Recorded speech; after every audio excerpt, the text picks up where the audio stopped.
Hello, I'm back. Don't worry, videos are back now. A lot of you will know where I've been the past week, but if you don't, I'll explain more of that in a moment. But first of all, I just want to say a big thank you to our new Patreons for the channel, Karen Gruel and Max Gerard. Thank you very much for your donations. It's very much appreciated. And we'll get you sorted out very soon. So thank you very much for that. If you want to join the Patreon as well, there'll be a link in the description, probably something on the top of the screen right now. And if you want to join, that'll be absolutely fantastic as well. So let's get on with today's episode.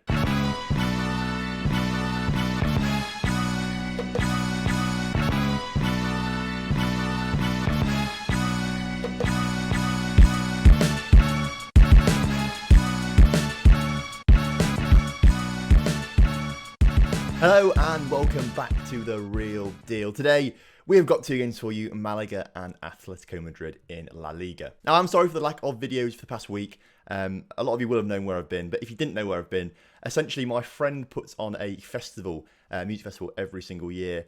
So for the past week or so, I've just been on site helping him set it all up, and then it was the festival over the weekend. My job at the festival was head of refuse and sanitation, which is just a posh way of saying in charge of toilets and bins, basically. So I was there looking after all that kind of stuff. So it's been a pretty hectic week. We're going to be back a lot this week as well, cleaning things up and taking things down. But it's a bit chill now, so I can actually have time to make videos and stuff. So apologies for lack of videos last week, but you know why. It's also been quite a few days since I last played this as well. Since you were last here, things did go pretty well. We did have our first league loss, obviously, in a 3-0 loss to Eibar. I don't really know what went wrong in that game because we've been brilliant all season and then suddenly lose 3-0 to Eibar, a team that had been struggling this season actually. Was a little bit surprising. So I don't know what happened there, but something did happen. We then played the Spanish Cup fourth round first leg against Getafe. We played a very, very rotated side there. As you can see, Leonardo Meza made his debut, the youngster, on the left-hand side.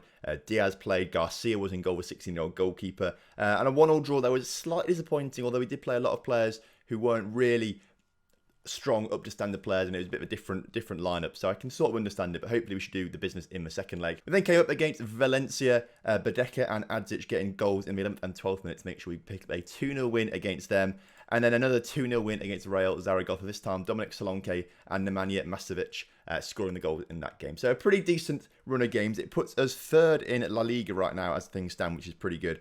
All on 11 games, 24 points, ahead of Real Madrid on his head-to-head record, of course. We beat Real Madrid earlier on the season. A point behind Bilbao and a good 7 points behind Atletico Madrid, who are starting to run away with the league a little bit now. The big news is that we have striker problems in the grounds that Raul Thomas, Anthony Lozano and Dominic Solanke all want first-team football. And the formation that we predominantly play is a one-striker system. So, I mean, I don't know what's going on right now. Osmanovic is the best striker we've got, so he's got to start, essentially. But Dominic Solanke's got a lot of potential. Lozano has always been our top goal scorer basically every season. And Raul Thomas has always been a fantastic player. Whenever he plays very, very well. So that is a dilemma. It's a nice dilemma to have because it's one of who do you start, because that's really good. But I want to start Osmovic because he's the best, technically speaking. But the other guys, I suppose, do deserve a chance. But I just don't want to give him a prolonged period in the first team because I want to get Osmovic having a really good season, basically. Now, we can mitigate that slightly. Luka Adzic has been out with an injury for a little while now.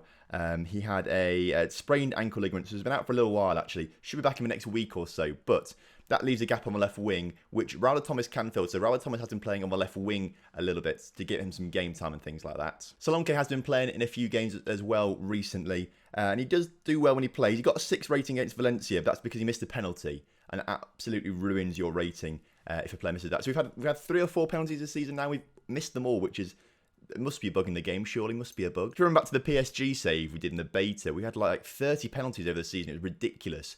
And we only scored like 4 of them. It was really, really weird. Back in the beta, it was like impossible to score penalties. So I don't really mind rotating Solanke with Osmanovic and Raul Thomas on the left. It's just Anthony Lozano now that is going to be the one that's probably going to be surplus. And I don't want to say it, but he may have to go soon. With that being said, let me know what you think we should do in the comments down below, because I'm a little bit stuck of what we should do with the whole situation. Raul Thomas' contract ends at the end of the season, but he has been good this season, so I'm tempted to offer him a new one before January comes around. If that does happen, then I think it really does mean that Lozano has to go, which is a shame, but it's football, and we have to constantly improve, and if Lozano's not offering us something that's better than we've already got, then he may have to move on. Right then, this is the lineup for today's game against Malaga. We've got Berke Urza starting in goal. A backline of Cucurella, Romero, Diaz, who's starting to get more and more starts at the moment. I think someone's injured as well in defence. Verba is injured, yeah. He's out for another 2 weeks or so. So that's why Diaz comes in. It's between him and Pedro Pinto, but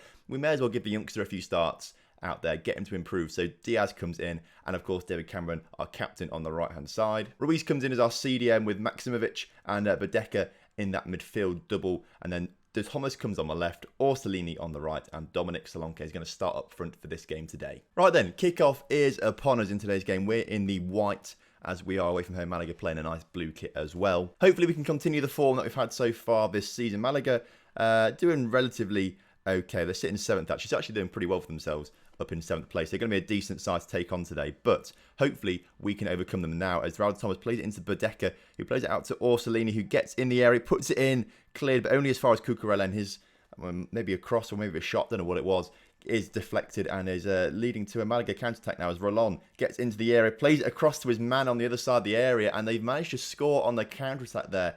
Javi Ontiveros. I think I've absolutely just butchered that. Ontiveros scores the goal for Malaga there. And unfortunately, we go 1-0 down against them. It's not detrimental. We still stay in 3rd as things stand. But of course, other teams are still to play their games. As Orsolini puts a corner in. And it's just too high, I think, there for a shot from... I think it was Solanke that got on the end of that shot. And I don't think I'm saying his name right still. Everyone tells me in the comment section that I'm saying his name wrong, but no one says how you actually say it. Free kick, though, for Malaga as the ball comes into the area. Rolon on the edge of the area. Oh, the deflection wasn't very good. I think we tried to clear it, but kicked it right into someone, and then they've just gone and scored with a... Oh, that was a big defensive mistake there. A big defensive mistake. We have to learn from that. We're now 2-0 down in 16 minutes. It's not great. Right, we're going to go demand more already in this half, I think. I'm not really happy with how we're playing so far. We need to step things up, especially if we've got Athletico Madrid next, who are top of the table, ahead by 6 points of Bilbao, so they're 6 points clear at the top. They need to be stopped, and it's our job to do it next game. But if we can't beat Malaga, then we've got no chance against Atletico. Chance now just before half-time as Diaz puts it forward, looking for Juan Carlos. Juan Carlos was the goalkeeper. He looked for David Cameron. David Cameron managed to win the ball, put the cross in, and the resulting shot on the end of that cross hit the post and goes out. So I think we've been a little bit unlucky in this first half so far. We just need to find our mojo in the second half. We're going to go aggressive at them, aggressively. The media have given a lot of credit lately, put on a worthy display, and no one's really looked motivated by that. Defence, you weren't that bad, you can improve. People are starting to look a bit more happy now. You weren't that bad, you can improve. And we'll go to the striker as well. Calmly, you weren't that bad, you can improve. So more green now, which is good. Hopefully that has an effect. I don't know if it ever does, really. I really don't know if it actually has any effect on the players, but I like to do it anyway. I think early subs are going to be required in this game. So I think, in fact, maybe just now, 55 minutes into the game or so, we make a few changes out there. We're going to bring Osmanovic on, of course, for Solanke. I'm tempted to bring Meza on as well, the youngster for Raul Thomas, who's not been playing particularly well so far this game. And I think we do need a change in the middle, which means that Sunset is going to come on for... Is that risky, though? No one in midfield has played particularly well. I think we leave the midfield just a little bit longer before making another change. I don't want to upset the balance of a team too much, making 3 changes all at once. Badeka on the ball now, plays it in towards Osmanovic, who's been on the pitch for just over a minute now. Maximovic on the ball, out to Leonardo Meza. Meza puts a cross into Orsolini, who puts it in the back of the net. The substitute already having a huge impact. The young 16, 17-year-old now, Leonardo Meza, gets an assist in his first league debut. He played in the Cup for us. That's his actual debut, but this is his league debut. And he's already got an assist to kickstart his league career with Oviedo, which is fantastic stuff. We're going to go and encourage the boys out there, I think. We've scored that goal now. We need a bit of encouragement to just push on for the second goal, I think. You know, I think we need a bit more attacking prowess. Ruiz is going to come off the pitch, and Sanset's going to come on as a...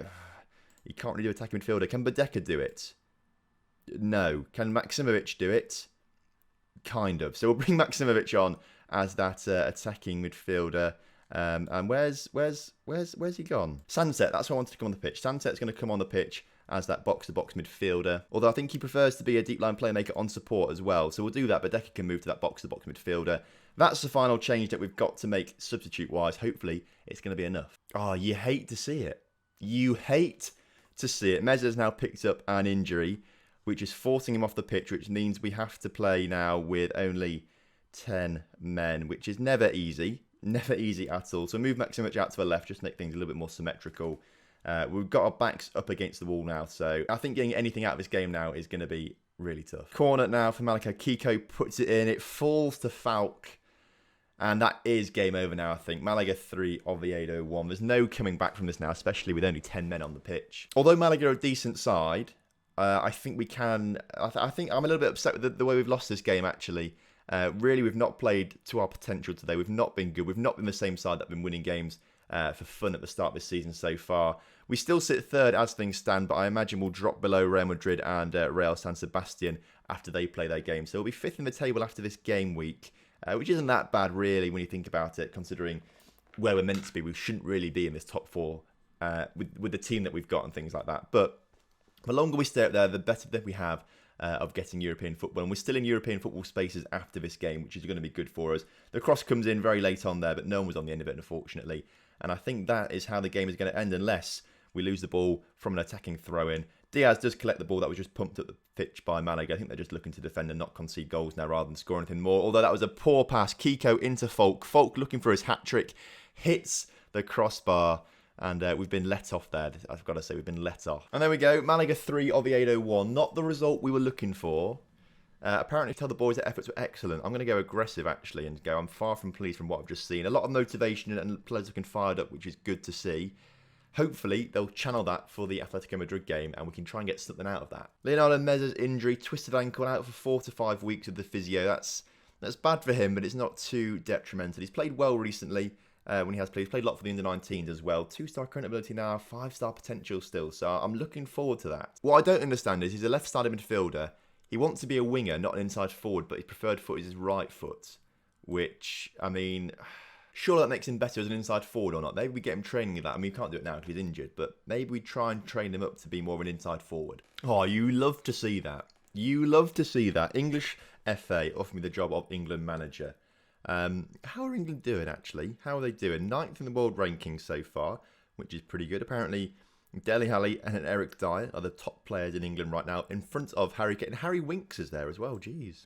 They didn't qualify for the World Cup. I don't think. They came second in the group with France in it. So I think that means they didn't qualify for the World Cup. Yeah, looking through qualified teams from for the World Cup, England aren't there. So they've not qualified for the World Cup. So they've sacked the manager and now want me to take over. But I was going to say no anyway. But even now they're not in the World Cup, I'm going to say no to it. Transfer news for you now. Diego Johannesson is going to be leaving the club in January to join Chievo. He's not getting game time and he keeps asking me to leave. And I keep saying no. But this time I said yes. Just because I love him and I don't want to see him upset. So he's going to go to Italy for a new challenge at Chievo. £750,000, which is a pretty good deal. We'll accept that.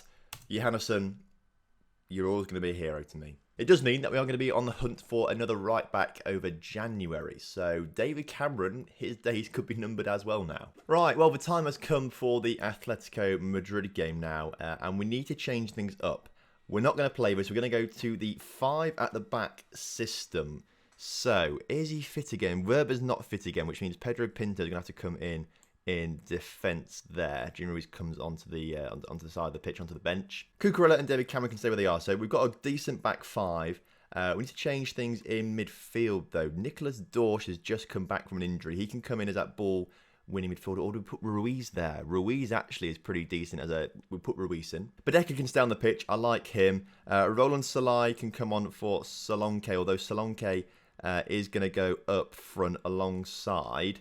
if we can find him. Hans Osmanovic is going to go as our starting striker. Obviously, advanced forward. Now, what can Salonke do? He can also be a target man. We love to see that. Target man support.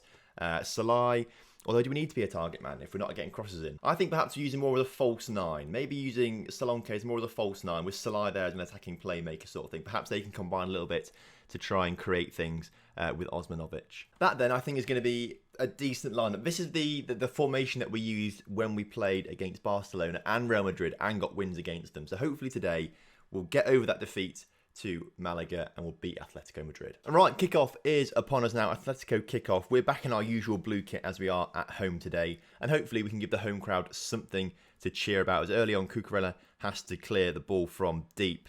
He's not done it yet, though, as he tries to go for a run instead. Ruiz now finds himself on the ball into Roland Salah, who's not had too many chances so far this season, actually, I've got to say. It's just unlucky that we don't use attacking midfielders that much. He's a very good one, but he just doesn't quite fit into our system as much as perhaps he would in other teams, for example. But we're passing around nicely now. Salah back on the ball. Osmanovic on the edge of the area, takes it out wide, puts a cross in. Solanke's there.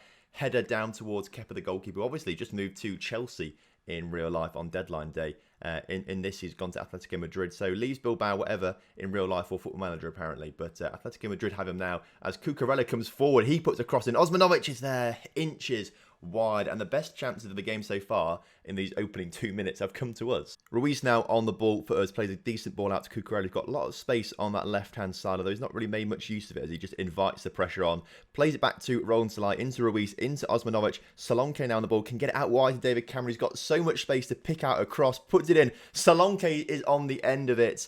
And we have managed to open the scoring here against Atletico Madrid 1-0. I'll tell you what, if we beat Atletico Madrid today, I won't be bothered about the Malaga result, because I was fully expecting us to lose to Atletico Madrid today, as they are the best team in the league right now. So if we end up beating them and losing to Malaga, then it doesn't matter too much, because I was expecting to lose one of these games, essentially. Osmanovic now on the ball, puts a cross into Dominic Solanke, who's there, open in the middle of the area, surrounded by 3 players, but no one was close enough to him, and he gets his second of the game. Osmanovic and Solanke starting to form a decent little partnership, actually. Perhaps we try and incorporate 2 strikers into our system a little bit more. Again, we seem to be the only game kicking off and the first game of the week kicking off, so we temporarily moved back into third. Real Madrid won their game midweek, obviously, so they went ahead of us, but as things stand right now, we go back ahead of them, although they do have a game in hand on us still. Well, alright then, a decent first half there, We'll go passionate, not aggressive. Very pleased with your performance out there, keep it up. And look, by looks of things, perhaps we could have solved our striker problems if we just have 2 strikers. I mean, it seems to have worked quite well now. But then where do we fit in Adzic and Orsolini? Where do they fit into the squad if we use 2 strikers? I don't think we're strong enough defensively to just have a back 4, 2 midfielders, 2 wingers, and then 2 strikers. I don't think we're strong enough defensively to do that yet. So unless we have our 2 central midfielders on really defensive duties, then I don't feel confident with that yet. It's worth a try though. Perhaps after the winter break, we try something like that, see if it works. But it wouldn't work against Atletico Madrid or a Barcelona or on the top sides. We'd have to use that mainly against teams in the bottom half of the table. Right, we will make a few changes just to keep things a little bit fresh on the pitch out there. We're going to bring on Nicholas Dorsch, who's just come back from injury as a box-to-box midfielder. Both wing-backs on yellow cards, so David Cameron's going to come off and Chalobah is going to come on for him.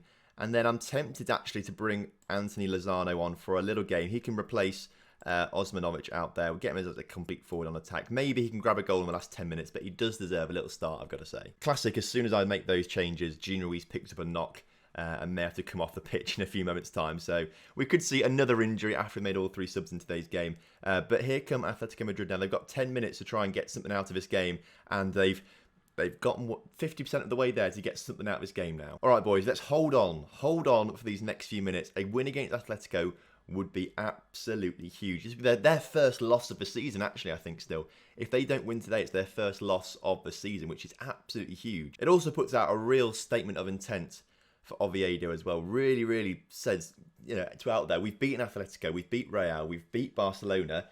Who's going to stop us? And you can say Malaga and Eibar have stopped us so far, actually. You can argue that. Solanke, though, coming forward, looking for his hat-trick. He's not going to get it like that, though. And there we go. Oviedo 2, Atletico Madrid 1. We've beaten Atletico Madrid. That's their first loss of the season. A good win for us, I've got to say. A real good way to turn things around after that loss against Malaga, of course, as well. So that's fantastic stuff. Perhaps we use that 5-back system more often. But then again, then how do you get your wings in? How do we get Adzic in? How do we get Rojas? How do we get Orsolini in? That's the only issue I have with playing 5 at the back all the time. It's because Adzic and Orsolini are the best players at the club in terms of ability. Next episode then is going to be pretty soon. We're going to do Real San Sebastian, Real Sociedad, and then we've got to have the massive derby. I can't remember what it's even called now. It's been that long since we played Sporting Gijón. I forgot what the derby is actually called. Asturiano derby, of course. That's the area, like the county or the region that Oviedo and Gijón are in. So that's coming up, the Asturiano derby next episode, which I'm very excited for because we've not played them since season 1, and it's now what, season 5? So if you've enjoyed today's episode, make sure you do drop a like on the video, subscribe to the channel if you're new around here, and I will see you next time for some more Real Deal action.